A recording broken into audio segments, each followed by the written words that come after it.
essa condição de extrema pobreza e de não ter auxílio dos pais e limites e carinho e condições financeiras, sociais, afetivas resguardadas podem piorar uma psicopatia.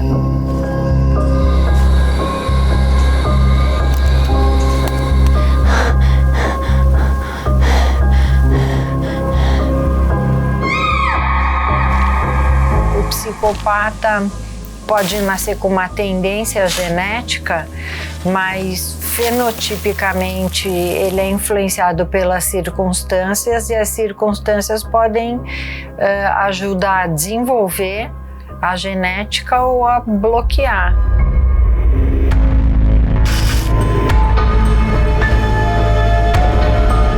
Corumbá é um criminoso em série aqui do Brasil, mais um deles, infelizmente, que cometeu atrocidades em 4 estados entre o ano de 1999 e 2005. A princípio registrado há 6 casos, 3 brasileiras e 3 estrangeiras.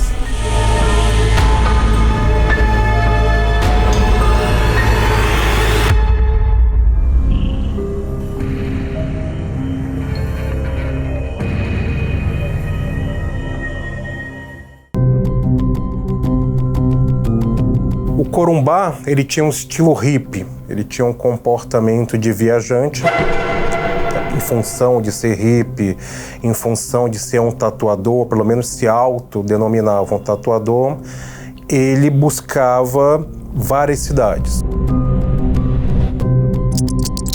E buscava cidades turísticas. A forma de ele interagir e agir com suas vítimas, as informações são desencontradas. Porque o Corumbá, como todo criminoso dessa natureza e com essa característica predatória, ele era um mentiroso patológico. É um homem extremamente perigoso. Ele estuprava as mulheres, matou 6 mulheres até onde se sabe, geralmente com uma pancada na cabeça. O mais interessante desse caso, eu acho que é a escolha das vítimas, que era muito pensado. Parecia ser tudo muito arquitetado. As moças se aproximavam dele por ele ser hippie, simples.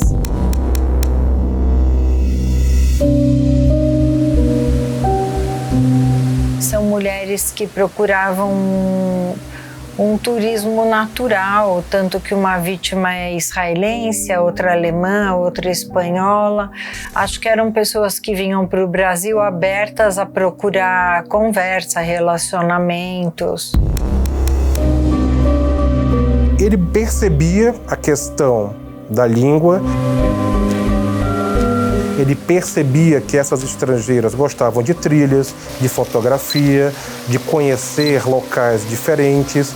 Então, eram vítimas fáceis. Imagina uma pessoa que é estrangeira, num país que não é o seu, que ela não domina a língua, que ela não domina a geografia do local, e ele sim, ele conhecia. Então era uma vítima mais fácil ainda. Acho que são vários motivos pelos quais ele escolhia estrangeiras.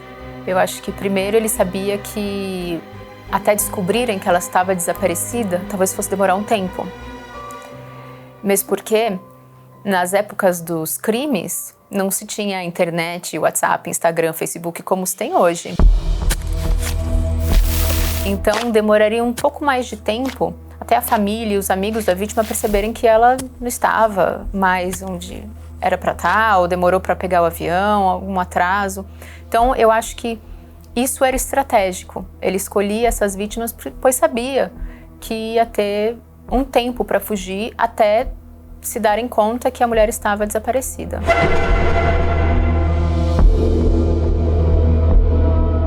Outra coisa é, se é verdade que ele diz de ter tido encontros românticos com essas mulheres, talvez ele gostasse de mulheres estrangeiras. Se sentisse ali importante andando com a estrangeira da cidade, a turista, mostrava as coisas para ela, talvez fosse até mais fácil de seduzi-la. Porque, deixa eu te mostrar a cachoeira tal, deixa eu te mostrar ali que você não conhece. Se fosse uma moça da cidade, não daria certo. Primeiro porque ela teria familiares, amigos na cidade e não ia ter essa necessidade de, vamos conhecer um lugar, mas ele levava as mulheres para outros lugares mais desertos, que ele podia cometer os atos que ele cometeu. Era uma facilidade, com certeza. Ele dizia que tinha um envolvimento sexual com elas. Com algumas ele falou que teve um envolvimento sexual, mas os policiais dos investigadores duvidam, acham que não. E ele falava que tinha um testículo só e tinha uma impotência sexual e que as mulheres faziam bullying com ele. Eu acho que é uma história falsa. É um atenuante para a vontade homicida dele. Eu não acho, porque tanta gente tem história de disfunção erétil, impotência sexual e nem por isso vira um assassino. Tanta gente tem esse problema, tantos homens. Eu tenho vários pacientes no consultório e nenhum deles vira assassino. Inclusive, quem tem disfunção erétil sente muita vergonha e culpa, ao contrário dele, que virava uma pessoa agressiva e fatal, né?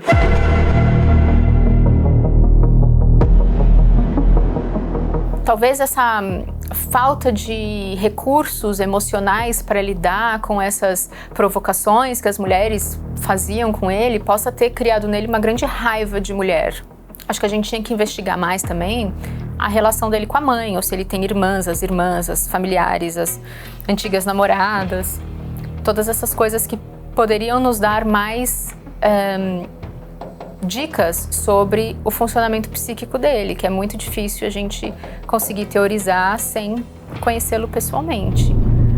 O bullying, todo mundo sofre bullying, por diversos motivos. Talvez a falta de capacidade e recurso emocional que ele tem de trabalhar essas questões seja um grande estopim na hora da raiva. Estupro não é pelo sexo, é pelo poder. Mesmo porque, se ele de fato namorava essas mulheres, ele não precisava forçar sexo com nenhuma delas. Então, o estupro não é pelo sexo, o estupro é pelo poder, para mostrar que você tem poder sobre a sua vítima. Então, sim, ele pode ter um complexo de inferioridade tão grande que ele sente que a única forma que ele tem de se mostrar superior àquela mulher é estuprando. Ele conseguia manipulá-la, seduzi-la. Vamos ali, deixa eu te mostrar a cachoeira, as coisas. Só que no fundo, talvez tivesse contendo dentro dele uma grande raiva, um ódio daquela mulher, dela ser muito mais que ele. E aí isso era descontado, independente se ela fazia graça ou não do testículo ou da impotência sexual. Aquilo podia ser descontado, então, na violência. Eu vou te mostrar quem é melhor. Talvez ele juntava toda essa raiva que ele tinha de se sentir tão inferior e descontava essa raiva fazendo esses atos agressivos. Então essa questão de uma impotência sexual, xenofobia, como assim? Ele deveria praticar xenofobia porque a estrangeira era a mulher que estava aqui, não era o contrário. Então era mentira, ele dizia que teve relação com uma, que era amigo da outra, ele dizia que acompanhou essas pessoas que tiraram fotos, etc. Na verdade, ele atraía essas mulheres para essa área para agir predatoriamente.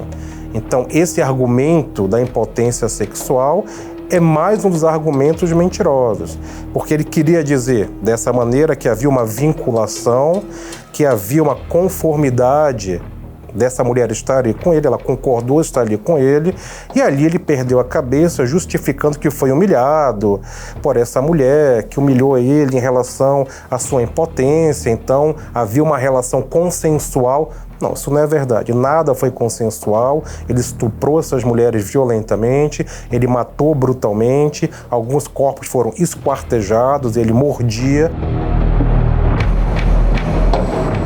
Ele tinha uma metodologia de matar, ele geralmente pegava pedras ou árvores e golpeava as moças no lado lateral do crânio, elas desmaiavam e ele depois levava elas para uma região que tinha muita água, como praia ou cachoeiras, e abria o crânio delas e comia o cérebro. Isso é canibalismo, na verdade, né?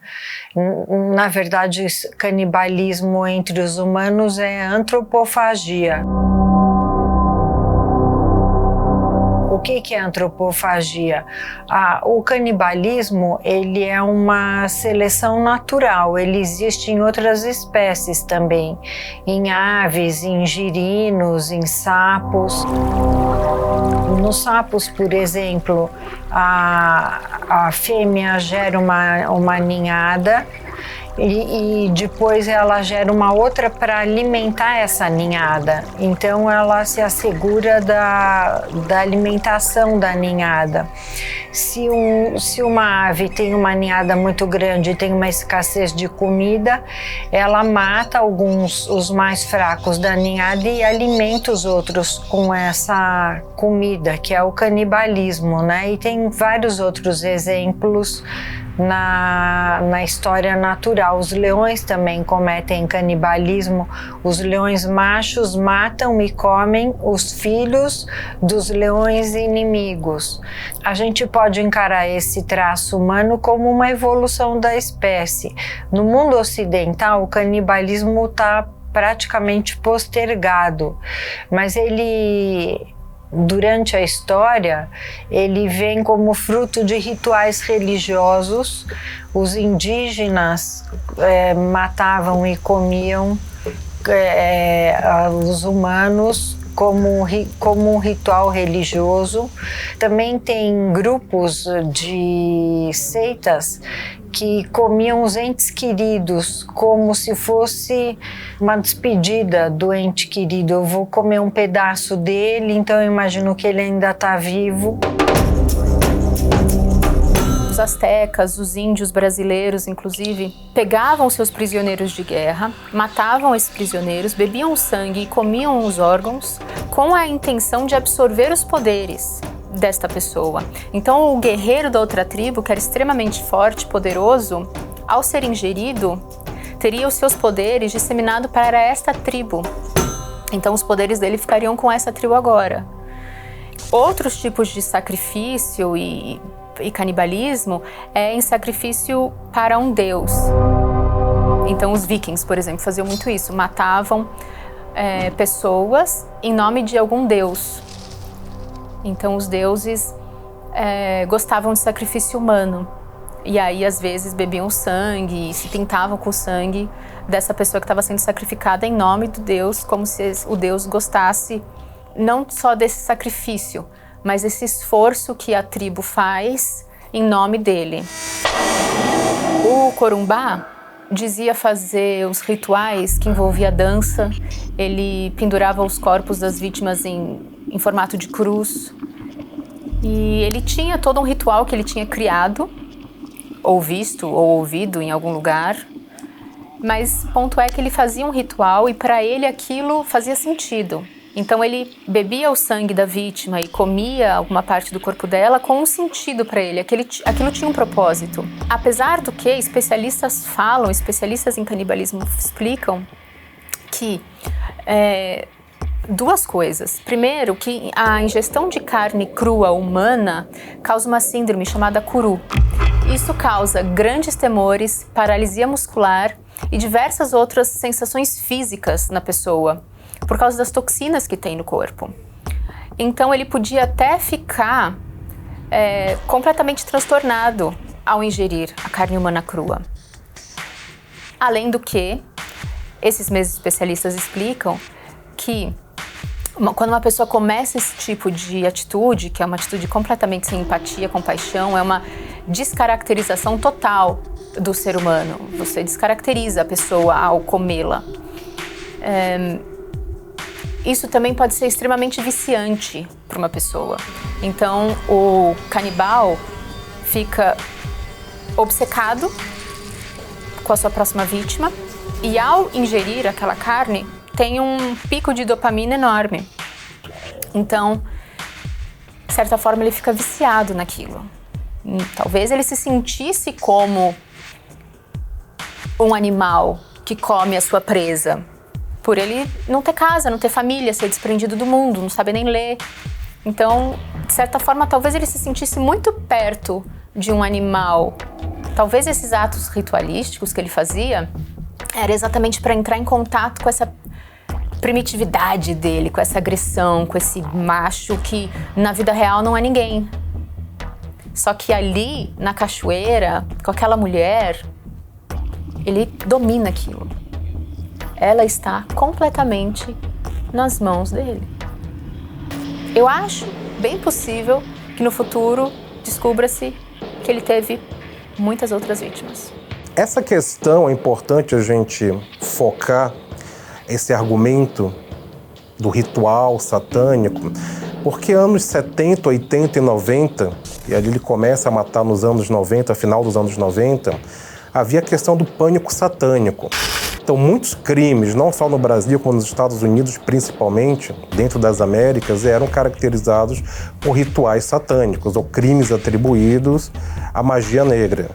Então, hoje nós sabemos que isso não é verdade, esses argumentos são muito pessoais e apareciam após as prisões, não há comprovação que o Corumbá participasse de alguma seita, tivesse conhecimento sobre conteúdos ritualísticos, não há elemento, evidência nenhuma, pelo contrário.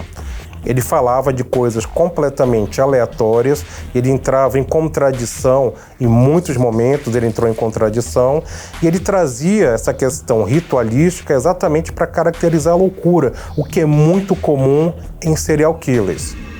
Ele falava, inclusive, que ouvia vozes, ele falava que ele via um demônio, só que esse demônio aparecia de forma diferente, segundo ele.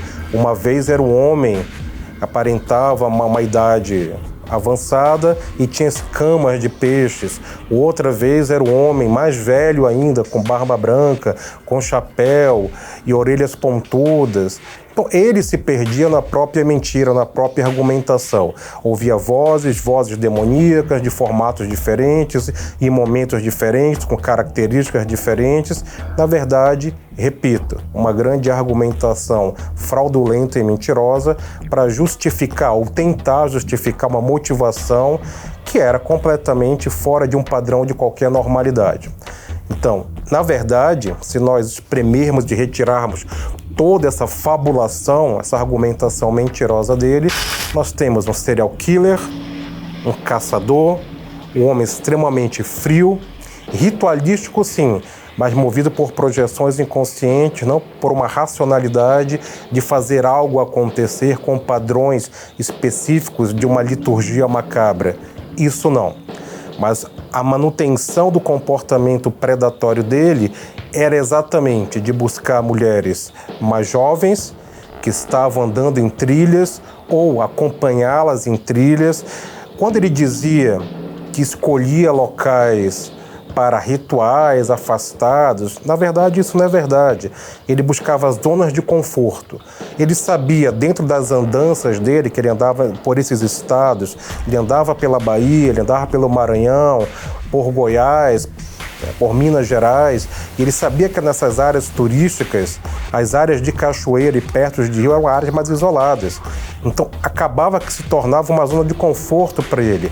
Ele tinha um certo controle sobre as vítimas e sabia que não poderia ser importunado enquanto agisse perto de um rio, perto de uma cachoeira. Alguns corpos foram encontrados perto de grutas. Então, não tem nada a ver com o ritual, levar ali para um ritual. Ele levava para ali para ele realmente ter tranquilidade, para ele poder ter controle da situação e não ser atrapalhado. Esse era o intuito dessas áreas. Apesar de ser analfabeto, era uma pessoa muito inteligente, mas eu acho que ele foi diagnosticado como como tendo um transtorno de personalidade antissocial entre os psicopatas inteligentes, né? Porque ser psicopata não é sinônimo de ser inteligente, mas ele era uma pessoa inteligente e tinha uma lábia boa, por assim dizer. Acho que a conversa dele era interessante e ele atraiu 3 estrangeiras, né? Ele nasceu muito pobre, miserável, nem chegou a ir para a escola e desde muito cedo ele se separou da família e foi cair no mundo, como se diz, né? Foi viver a vida dele longe dos pais. Sobreviveu. Na verdade, ele é um sobrevivente, né? Ele diz que ele tinha relações românticas com essas mulheres. Então, pode-se teorizar que ele seduzia essas mulheres, namorava um tempo com elas. Parece que tem uma pessoa que desmentiu que ele não era namorado dela, uma parente, mas diz ele que seduzia essas mulheres, conquistava elas, namorava um tempo e aí cometia essa agressão. Então, nesse caso, foi um relacionamento extremamente violento que se tornou um feminicídio. Mas claro que também pode acontecer feminicídios na rua.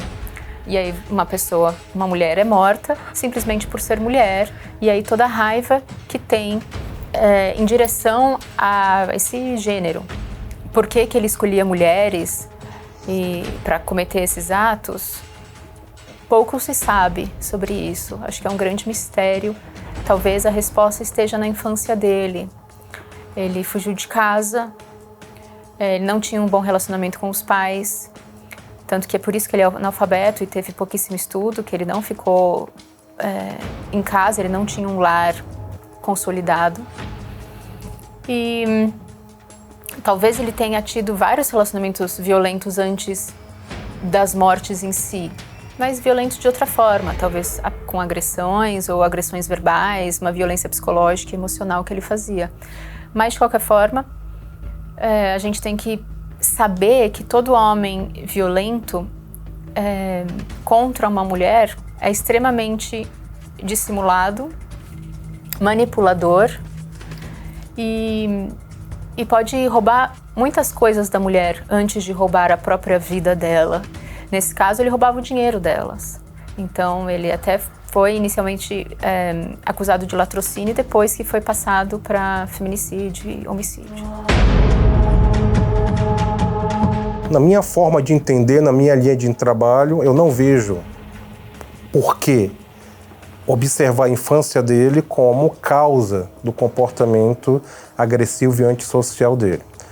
Os relatos que nós temos, e são relatos ainda muito poucos referentes à necessidade de entender um quadro psicopatológico, caso fosse, mas não é um caso psicopatológico, é um caso predatório de um indivíduo antissocial. Não há doença mental nisso. Não temos doença mental perante um comportamento antissocial. O comportamento antissocial dele é decorrente das escolhas dele, é decorrente do estilo de vida dele, é decorrente da natureza dele. E é uma natureza predatória, é uma natureza antissocial, é uma natureza que olha para o outro com total desprezo. E essas mulheres eram objetos para ele. O que ele passou na infância, os pais se separaram, teve problemas na escola, problema para estudar, problemas de aprendizagem. Isso não qualifica, isso não estrutura, isso não torna ninguém um criminoso.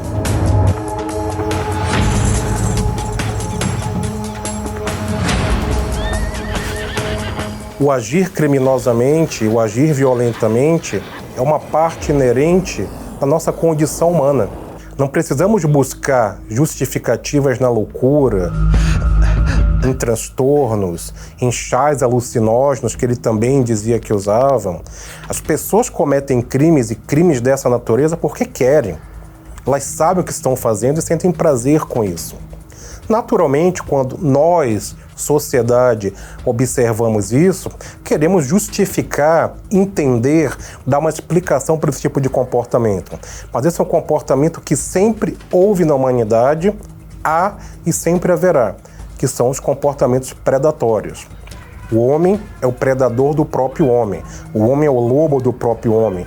O homem é o chacal do próprio homem. O homem aniquila o próprio homem. Temos isso em várias espécies, principalmente na espécie do Homo sapiens. Nós nos maltratamos e nós nos matamos. Isso é da nossa natureza. Não é fruto de uma sociedade moderna. Isso é fruto da nossa condição humana, da nossa natureza humana.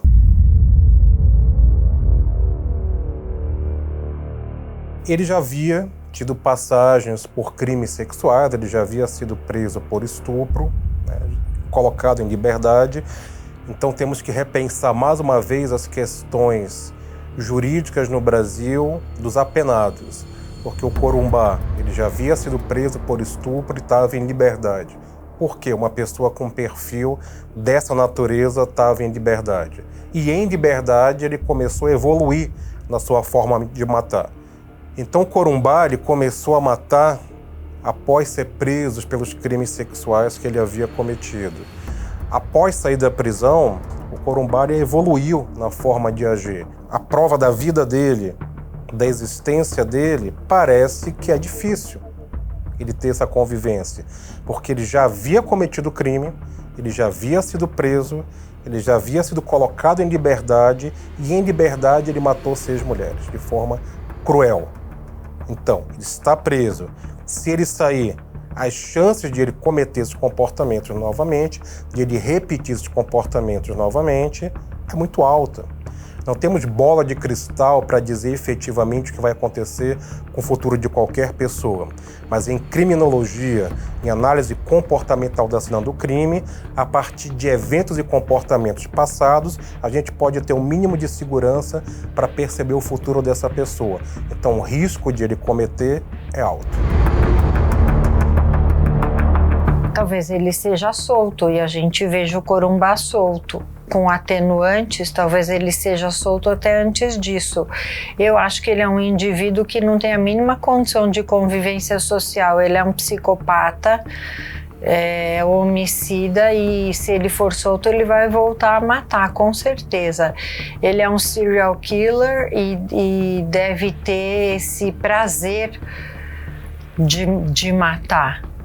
Eu penso que ele é um psicopata bem inteligente, que atraía vítimas, mulheres indefesas que estavam fazendo turismo e queriam ter um certo tipo de envolvimento, acham que tudo é bonito e divertido. Quando a gente viaja, a gente relaxa a guarda, né? Você está viajando, você está relaxado, mas sempre tem algum espertalhão de olho em você que rouba a sua carteira. Então, mesmo quando você viaja, você precisa estar ligado que o mundo não é só cheio de pessoas divertidas e legais. E o Corumbá era uma pessoa assim, um psicopata assassino que se fingia de hippie legal e acabava matando as vítimas. Eu acho que ele é irrecuperável. Eu não acho que ele deveria ser solto e, pelas evidências, ele não tem nenhum sintoma de doença mental, apesar dele querer ter alegado doença mental para atenuar a sentença dele. Eu sou a favor que devemos tentar o tratamento em todas as hipóteses. Eu entendo que esses indivíduos têm uma falha moral, eles têm uma impotência moral. A impotência do Corumbá não é uma impotência sexual simplesmente, é uma impotência moral. E a incapacidade de perceber questões morais universais, sociais e de regras individuais e interpessoais. Essa é a impotência moral dele. Ele sabe que é errado, ele sabe que poderia prejudicar, ele sabe que matou, ele sabe que torturou, mas não se importou com isso. Então isso é uma impotência moral. Esses indivíduos podem ser tratados. Eu acho que as tentativas técnico-científicas de intervir em psicoterapia nesses indivíduos é muito válida. Até o momento, não temos resultados felizes, não temos resultados de transformação de vida desses indivíduos. Então, mas eu sou a favor que devemos tentar estudar e pesquisar mais formas de intervenção para esse grupo de indivíduos. A maldade do Corumbá está em satisfazer seus desejos, está em desrespeitar a vida de mulheres jovens. A maldade está ali dentro dele, com certeza. E a maldade caminha de mão dada com a moral. O mal e a moral estão juntos, convivem no mesmo ambiente. São duas faces da mesma moeda. Então, a falta de moral dele é a partir da interação com essa maldade. Então, posso entender dessa maneira que ele era uma pessoa má assim. E o seu grau de maturidade criminal era muito alto. É difícil dizer se ele vai conseguir parar um dia. Eu acho que a sociedade não tem que dar essa chance. Acho que ele é um homem extremamente perigoso. Dada a oportunidade, ele certamente faria isso de novo, porque, primeiro, ele não mostra nenhum sinal de arrependimento. Acho que quando uma pessoa faz a mesma coisa mais de 6 vezes, até onde a gente sabe, ela vai fazer uma 7ª vez, muito provavelmente.